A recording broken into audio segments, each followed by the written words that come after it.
Halo, saya mau ngerjain tugas dulu ya yang dari dokter. Seperti biasa, bikin PR.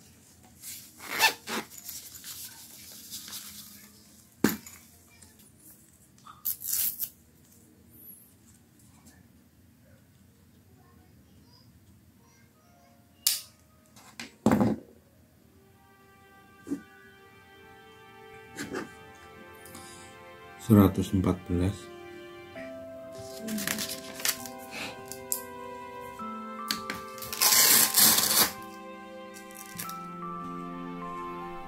Stay still and do not talk until the measurement is complete. Your systolic pressure was 132 millimeters of mercury. Diastolic pressure was 83 millimeters of mercury. Pulse was 86 beats per minute.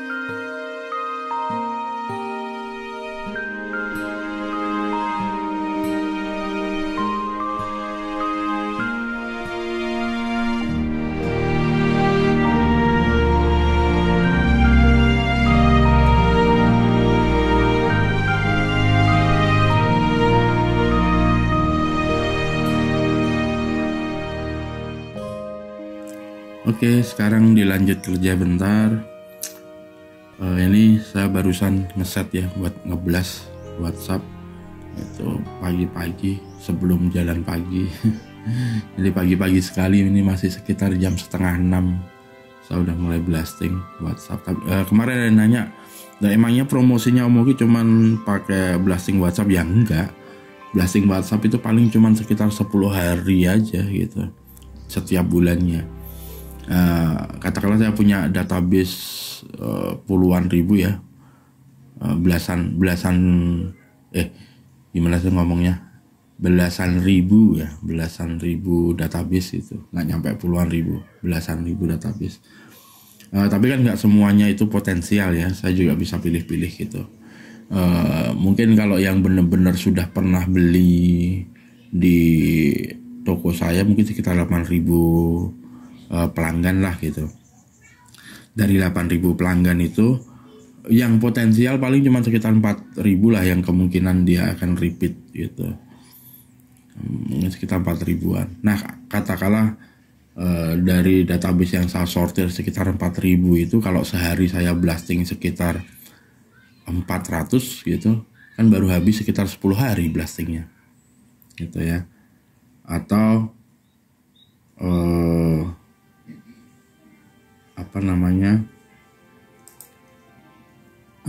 misalkan kalau seharinya 150 gitu atau 200 itu ya bisa sampai 20 hari gitu ya, tergantung. Kali ini saya kebetulan blasting 300 nomor nih pagi ini, baru jalan 6 gitu, ini baru jalan 6. Lalu kerjaannya apa, cuman blasting WhatsApp? Ya jelas enggak gitu. Saya juga kalau pagi-pagi biasa itu ngecek website dnclabel.com. Lalu saya cek trafficnya seminggu terakhir gimana. Ini kebetulan beberapa hari terakhir dari tanggal 6, 7, 8 ini nggak tahu kenapa trafficnya turun ya. Gitu. Ada yang tahu nggak sebabnya kenapa? Saya sendiri juga kurang tahu ya. Apa karena iklan Facebook saya mungkin kurang berjalan, atau mungkin ada isu-isu tertentu, saya nggak ngerti. Nanti coba saya evaluasi dulu ya. Beginilah jualan online, nggak selalu rame, kadang-kadang sepi gitu ya. Tanggal 4 padahal trafficnya lumayan tinggi gitu. Lalu tanggal 5 agak turun, tanggal 6, 7, 8 dia stabil, tapi stabil nggak terlalu kenceng gitu ya. Entah kenapa. Lalu bisa dianalisa juga mayoritas pengunjung buka pakai apa sih gitu ya. Pengunjung di website saya ini ketahuan juga dia pakai Android ada 49%, Windows 10, Windows 7 itu 32 dan 8%, iOS cuman sekitar 3,9 ya, nggak nyampe 4% itu yang pakai iPhone. Yang pakai MacBook itu cuman sekitar 1,5%. Linux di bawah 1 ya, Windows 8 juga di bawah 1. Rata-rata ya Windows 10, Windows 7, Android yang paling banyak Android ya. separuhnya sendiri pengunjung website saya itu pakai Android gitu. Apa sih gunanya? Ya gunanya artinya untuk tampilan websitenya saya harus optimalkan untuk tampilan di Android gitu, agar orang lebih nyaman ketika membuka website saya lewat Android. Adik Dani sudah bangun. Kenapa? Gitu ya. Lalu saya juga biasanya ngecek Facebook Ad. Nih habis ini saya mau ngecek Facebook Ad. Habis itu mulai jalan-jalan gitu ya. Oke, kita jalan kaki sebentar gitu ya.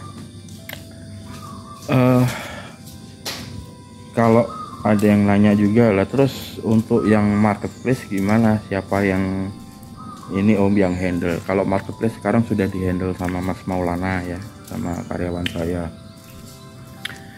Lalu untuk desain grafis, kalau untuk desain custom, jadi kalau ada yang beli orang terus minta di custom, minta tambah nama ini, minta ditempel logo ini dan sebagainya, itu urusannya Mas Maulana lah gitu. Udah bisa dihandle Mas Maulana. Kalau untuk desain baru, perlahan sudah mulai saya delegasikan juga ke Mas Maulana gitu.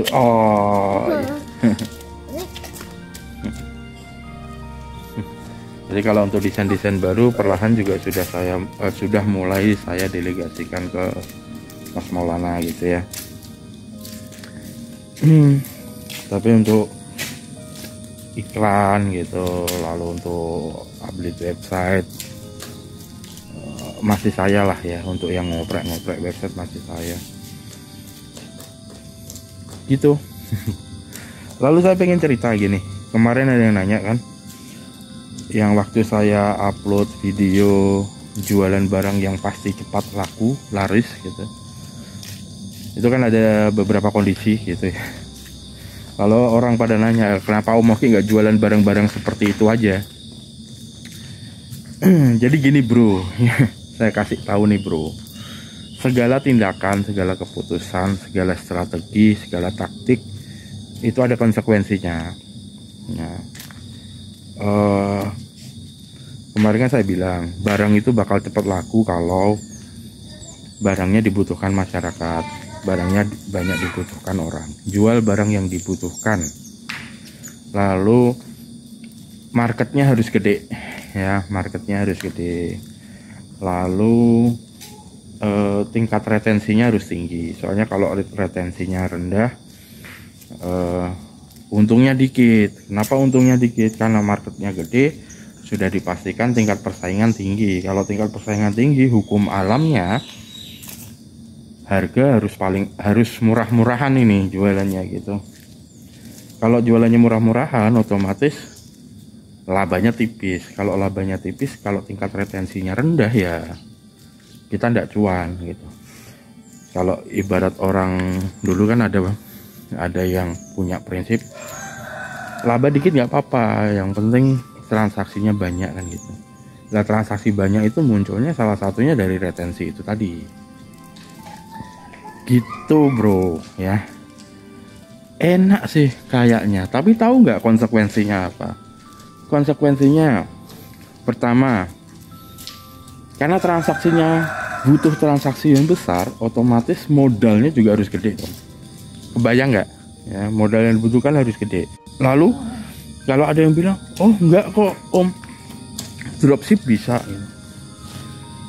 Karena ini labanya tipis ya bro. Kalau pengen labanya tambah gede, ya harus stok gitu ya, sehingga kita bisa dapat harga kulaknya, harga beli barangnya itu jauh lebih murah, sehingga keuntungan kita bisa lebih kita tambah dikit lah gitu. Bisa dibayangin nggak sih, barang yang murah lalu teman-teman dropship. Di luaran sana ini udah pada murah-murahan ya, teman-teman dropship mau jual harga berapa pasti kalah harga. Mau nggak mau kita dipaksa untuk ready stock. Kalau ready stock ya karena pengennya cuannya gede, otomatis kalau cuan per transaksi kecil tapi kita pengen akumulasinya gede, ya barangnya harus banyak. Itu modal gitu ya, konsekuensinya gitu. Itu kenapa saya nggak jualan barang kayak gitu. Karena saya kan tergolong orang yang modal kecil ini. Modal kecil, tapi ada konsekuensinya lagi kalau saya jualan dengan barang-barang yang bisa saya jual harga mahal. Transaksinya, konsekuensinya mungkin nggak terlalu gede gitu. Yang pertama, jumlah transaksinya nggak terlalu gede. Lalu yang kedua, marketnya itu terbatas. Marketnya sangat-sangat terbatas gitu ya. Lalu selain marketnya yang terbatas, konsekuensi berikutnya, saya harus mencari jalan untuk menawarkan barang-barang ini atau produk ini ke market yang spesifik itu tadi. Dan itu butuh effort lebih ya, itu butuh tenaga lebih, butuh pemikiran lebih, butuh action lebih gitu dari si sellernya gitu. Konsekuensinya masing-masing punya konsekuensi gitu ya. Repot memang kalau mau jualan barang yang target marketnya itu spesifik gitu, alias nggak terlalu luas, cukup sempit, dengan harga yang mahal, dengan margin keuntungan per transaksinya yang lumayan. Konsekuensinya itu tadi, harus mau repot. Oke, kalau mau jualan barang yang murah tapi laris manis kacang, seperti kacang goreng gitu,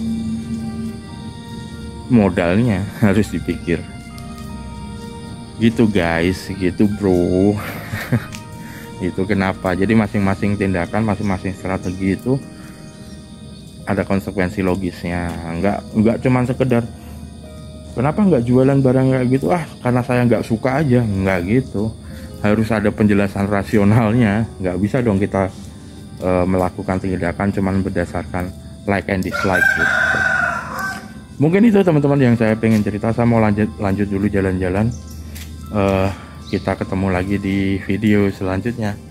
Bye.